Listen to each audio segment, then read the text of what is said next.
नमस्कार, मैं हूं निधीश त्यागी और आप हैं टॉकिंग न्यूज़ विद निधीश पर।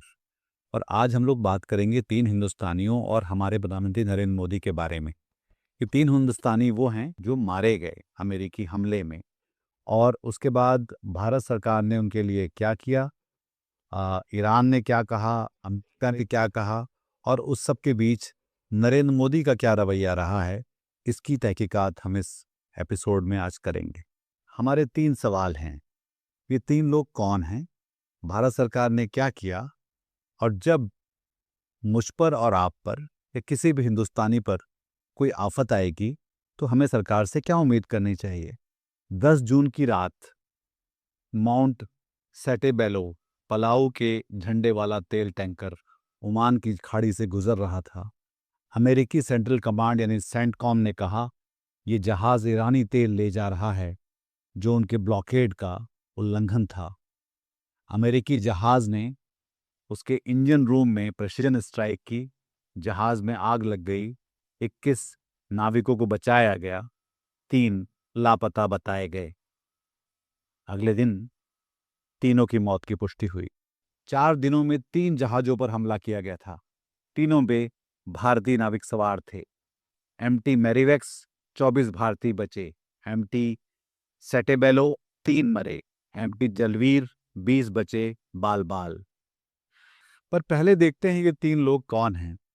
आदित्य शर्मा 23 साल, डेक कैडेट हैं, यानी अभी सीख रहे थे, लाइसेंस लेने की तैयारी थी, हिमाचल के हमीरपुर से निकले थे। जब खबर आई, उनके चाचा ने कहा कल रात भाई ने फोन किया, बोला लापता है। हम रात भर कंपनी से संपर्क करते रहे, 1:30-2 बजे खबर मिली। बस यही चाहते हैं उसका पार्थिव शरीर वापस आ जाए। परिवार का एक ही सवाल, किसकी इजाजत से कप्तान वहां पर जहाज लेकर गया। इसमें एक और बात है शर्मा जी की। आदित्य के पिता शुरू में भारतीय जनता पार्टी और नरेंद्र मोदी और हिंदूवादी ताकतों का समर्थन करते रहे हैं। वो इजराइल के पक्ष में कहते रहे हैं कि हाँ, फिलिस्तीन को नेस्तनाबूद कर देना चाहिए, और इसको लेकर भी सोशल मीडिया पर काफ़ी सारी प्रतिक्रियाएं आई हैं। बेटा जब किसी का भी जाता है तो बहुत दर्दनाक बात तो होती है, पर जब हम खुद इस तरह की बातें दूसरों के बच्चों के लिए करते हैं और जब अपने साथ ही बात होती है तो ये बात और भी ज़्यादा दर्दनाक हो जाती है। शिवानंद चौरसिया इंजन फिटर थे देवरिया से, परिवार में पत्नी हैं, बच्चे हैं। जब खबर आई तो घर में रोना मचा रहा, पड़ोसी रिश्तेदार सब टूट गए। ये वो लोग हैं जो दूर जाते हैं ताकि घर चला सकें। समुद्र उनका दफ्तर है, वो उनकी आमदनी का जरिया है, इससे उनके घर के खर्चे चलते हैं। ये भारत की बहुत बड़ी रेमिटेंस इकोनॉमी है, उसका हिस्सा है। पाटनाला सुरेश, चीफ इंजीनियर, मतलब जहाज के सबसे वरिष्ठ टेक्निकल अधिकारी, आंध्र प्रदेश से थे। पत्नी भार्गवी हैं। तीनों अलग अलग राज्य के लोग हैं, अलग अलग भाषा, अलग अलग उम्र। इन सब में एक ही बात साझा थी, रोजी के लिए समुद्र पर गए थे और एक अमेरिकी मिसाइल ने सब खत्म कर दिया।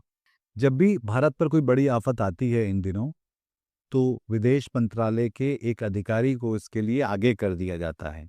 न विदेश मंत्री को साफ साफ बोलते हैं, न प्रधानमंत्री को साफ साफ बोलते हैं। तो भारत सरकार ने क्या किया इसमें? तो इसमें विदेश मंत्रालय ने अमेरिकी जो चार्ज दी अफेयर्स होते हैं, जो भारत में अमेरिकी दूतावास के अधिकारी को, उन्होंने 2 बार बुलाया 48 घंटों में, और दोनों बार कहा कि ये जो आप कर रहे हैं ये जस्टिफाइड नहीं है, ये जो आप जो कर रहे हैं ये ठीक नहीं है। और बाद में विदेश मंत्री जो जयशंकर ने अमेरिकी विदेश मंत्री मार्को रूबियो से बात की, और रूबियो ने कहा कि अगर कोई भी जहाज अमेरिकी शर्तों का उल्लंघन करेगा तो उसको बर्दाश्त नहीं किया जाएगा, और इसलिए अमेरिका की ये कार्रवाई बिल्कुल जायज़ है। इसका मतलब ये है कि भारत कह रहा है कि भारत अपना छोटा मोटा प्रोटेस्ट दर्ज करवा रहा है, और अमेरिका कह रहा है कि हमें कोई परवाह नहीं। और ये मामला अमेरिकी विदेश मंत्री और भारतीय विदेश मंत्री के बीच में इतने से ही छोटे सी जो बातचीत है, इसमें इसको सीमित कर दिया गया है। होना तो ये चाहिए था कि इसमें अ, इसको और भी ऊपर ले जाना चाहिए। तो जब और ऊपर ले जाया गया तो डोनाल्ड ट्रंप ने कहा कि हमला उन्होंने नहीं किया था, हमला तो ईरान ने किया था। इस बीच ईरान की सरकार ने भी बाकायदा साफ साफ ये बताया कि ये अमेरिकी हमला है, और जब भारत से पहले भी ईरान ने खुद इस बारे में अपना वक्तव्य जारी किया और उन्होंने इस बात को दुर्भाग्यपूर्ण बताया, तो इसकी निंदा की जो अमेरिका ने ये मिसाइल जो दागी थी इस जहाज पर जिसमें भारतीय मारे गए थे। ध्यान देने वाली बात यह है कि भारत ने कोई भी सीधा नाम लेकर सीधी तौर पर अमेरिकी इस कृत्य की निंदा साफ साफ नहीं की है। हम बहुत ही उसको हमने कहा डीपली वरीसम, डी एस्केलेशन की ज़रूरत है, इंटरनेशनल लॉ को फॉलो नहीं किया जा रहा। हम इस तरह की बातें कर रहे हैं जो बहुत एक कमज़ोर किस्म की बातें कही जा रही हैं डिप्लोमेसी में, और ख़ास तौर पर हम अपने देश के लोगों के साथ साफ साफ और मजबूती से खड़े होते नहीं दिखलाई पड़ रहे हैं। ऑपरेशन सिंदूर के दौरान कम से कम 100 बार डोनाल्ड ट्रंप ने ये कहा कि ये दोनों देशों के बीच, हिंदुस्तान पाकिस्तान, जो दोनों उनके जो न्यूक्लियर पावर हैं, ये युद्ध उनके कहने पे रुका और उन्होंने ये युद्ध रुकवाया। नरेंद्र मोदी ने साफ साफ इस बात का खंडन तक नहीं किया। वो अपने विदेश मंत्रालय के जो प्रवक्ता हैं जायसवाल, रणधीर जायसवाल साहब, उनसे ये बात कहलवाते रहते हैं। उन्होंने खुद इस बात को अंतर्राष्ट्रीय मंच पे कहीं नहीं कहा, जबकि डोनाल्ड ट्रंप बार बार ये कहते दिखलाई पड़े और उन्होंने हर देश में जाके ये बात उन दिनों कही, कम से कम 100 बार। हम उसका ठीक से खंडन तक नहीं कर पाए। इस बीच विपक्ष के जो नेता हैं राहुल गांधी, वो बार बार इस बात को कहते रहे कि नरेंद्र मोदी जो हैं सरेंडर कर चुके हैं और इसलिए वो आवाज़ नहीं उठा पाते देश की तरफ से डोनाल्ड ट्रंप के खिलाफ। नरेंद्र सरेंडर और जी हजूर करके नरेंद्र मोदी जी ने ट्रंप के इशारे का पालन किया। राहुल गांधी का ये बयान है, हमारे कंप्रोमाइज पीएम ट्रंप के सामने एक आज्ञाकारी सर्वेंट या नौकर की तरह बात सुनते हैं और उनके ऑर्डर मानते हैं, क्योंकि ये बात सिर्फ 3 नाविकों की नहीं है, ये बात सिंदूर की भी है, ये बात टैरिफ को लेकर भी है, ये बात H1B वीज़ा को लेकर भी है।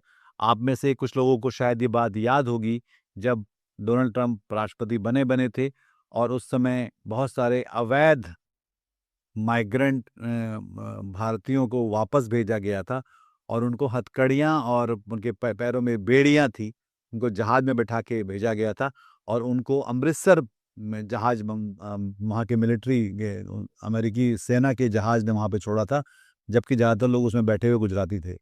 हम देख सकते हैं कि ऑपरेशन सिंदूर 2025 में जो हुआ था, तो उस समय क्या हुआ, और उसके बाद में एक बार डोनाल्ड ट्रंप ने यह भी कहा कि मैं किसी का पॉलिटिकल करियर डिस्ट्रॉय नहीं करना चाहता, और वो नरेंद्र मोदी के बारे में बात कर रहे थे।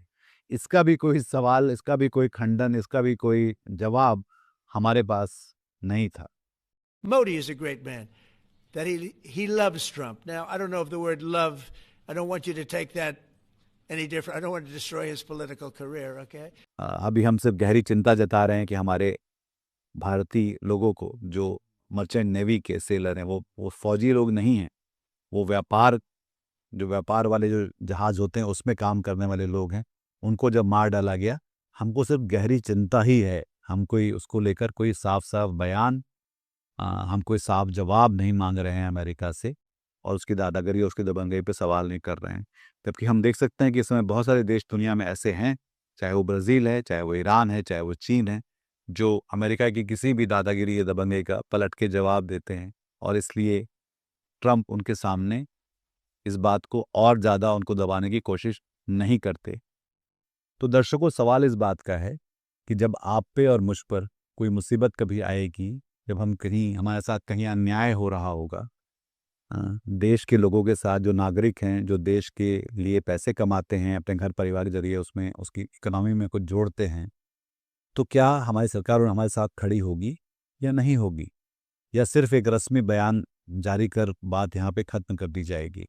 क्या हमारा प्रधानमंत्री, जो कि पहले दुनिया भर के बयान देता था जब तक वो मुख्यमंत्री था, आइए वो कुछ बयान देखें जब नरेंद्र मोदी मुख्यमंत्री थे गुजरात के, तब वो किस तरह से दहाड़ते थे केंद्र की कायरता पर, केंद्र के निकम्मेपन पर, और अब हालात कितने बदल चुके हैं। जिस प्रकार से डॉलर मजबूत होता जा रहा है, रुपया कमजोर होता जा रहा है, विश्व व्यापार में भारत टिक नहीं पाएगा। मैंने सिर्फ देश से 50 दिन मांगे हैं, 50 दिन। 30 दिसंबर तक मुझे मौका दीजिए मेरे भाइयों बहनों। अगर 30 दिसंबर के बाद कोई मेरी कमी रह जाए, कोई मेरी गलती निकल जाए, कोई मेरा गलत इरादा निकल जाए, आप जिस चौराहे में मुझे खड़ा करेंगे, मैं खड़ा होकर के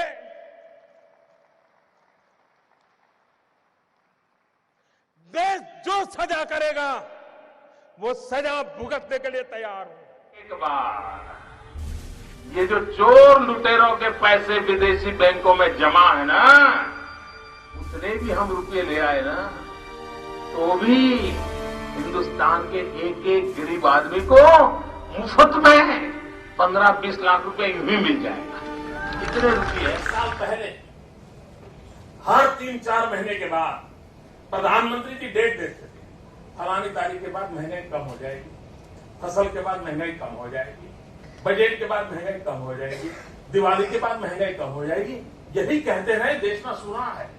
और जिस दिन मीडिया का मूड कर जाएगा, वो पुराने सारे उनके बाइक निकाल करके दिखाएंगे। तो दर्शकों, ये वीडियो बनाते बनाते हम बीच में रुक गए और हम 2 दिन रुके, क्योंकि ये जानने के लिए कि जब प्रधानमंत्री सचमुच डोनाल्ड ट्रंप से मिलेंगे 17 जून को, तो वो क्या बोलेंगे। जब मैंने वो वीडियो देखा तो मुझे थोड़ी सी हैरत हुई।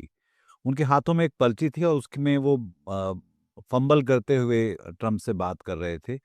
उन्होंने साफ साफ इस बात को नहीं उठाया कि अमेरिकी सेना ने भारत के 3 मरीन ये जो थे सेलर्स थे, उनको मारा, और उन्होंने न तो अमेरिका का सीधे नाम भी नहीं लिया। उन्होंने एक जेनरिक घुमा फिरा के बात की कि ये जो सी फेरर्स की सुरक्षा का सवाल है। और एक्सेलेंसी, आप जानते हैं कि मैरीटाइम की ट्रेड की दुनिया में भारत के लाखों सी फेरर्स आज दुनिया के अलग अलग समुद्र में अपनी सेवाएं दे रहे हैं, विश्व की प्रगति में बहुत बड़ा योगदान दे रहे हैं, और मैं समझता हूं कि उनकी सुरक्षा भी उतना ही महत्वपूर्ण है। तो वो बीच से निकलने की कोशिश करते हुए दिखलाई पड़े, और हम देख सकते हैं जाहिर तौर पे कि डोनाल्ड ट्रंप और उनके बीच जो गर्मजोशी जो पहले जैसे हुआ करती थी, जैसा कि आप इन तस्वीरों में देख सकते हैं, अब वैसी नहीं है।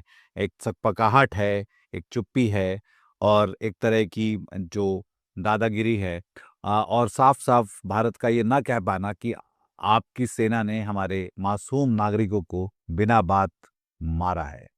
मोदी के हाथ में जो पर्ची थी उसमें क्या लिखा हुआ था? क्या उसमें आदित्य, शिवानंद और सुरेश के नाम लिखे थे? क्या वो डोनाल्ड ट्रंप को बताना चाहते थे कि आपने हमारे नागरिकों को मारा है और इसके बारे में अमेरिका को माफी मांगनी चाहिए या उसका मुआवजा देना चाहिए? ऐसी कोई बात नरेंद्र मोदी ने डोनाल्ड ट्रंप से नहीं कही, जबकि ये भी सबको पता है कि जिस दिन ये मारे जा रहे थे और उसी दिन डोनाल्ड ट्रंप ने नरेंद्र मोदी को सबसे ज़्यादा लंबे समय तक के लिए प्रधानमंत्री पद पर रहने की बधाई दी थी, और लपक के मोदी जी ने उसको स्वीकार किया था। इस बातचीत में एक और चीज़ हुई कि डोनाल्ड ट्रंप ने नरेंद्र मोदी को पर्सनली डिफेंड करने की बात की। उन्होंने कहा कि अमेरिका जो है इनको तो ज़रूर इनके डिफेंस में हमेशा खड़ा होगा, हालांकि आने वाले जो अगला नेता होगा उसके बारे में हम ये बात नहीं कह सकते, जो शायद वो मजाक में कही गई थी या गंभीरता में, पर उस दोनों में मजाक दरअसल भारत का ही उड़ाया गया था। I think it's a great relationship. I can tell you this, without having a contract, we don't have a contract, you have to write contract. But if they were attacked, we would be there to help them. How is that? Is that a good statement? Okay, come here, man. If anybody attacks that man, we're going to be there. Now, if there's a new leader, I'm not sure about that. If there's a new leader, I don't know about that. But if they're attacked and he's the leader, we're going to be there to help. ये 3 भारतीयों के नाम मैं फिर से लेता हूं, Aditya, Shivanand, Suresh. G7 की बैठक में डोनाल्ड ट्रंप के सामने नरेंद्र मोदी इन तीनों के नाम ले सकते थे, जो नाम नहीं लिए गए। आज की ताजा खबर, आज की ताजा खबर, आज की ताजा खबर। आओ काका जी इधर, आओ मामा जी इधर, सुनो दुनिया की खबर।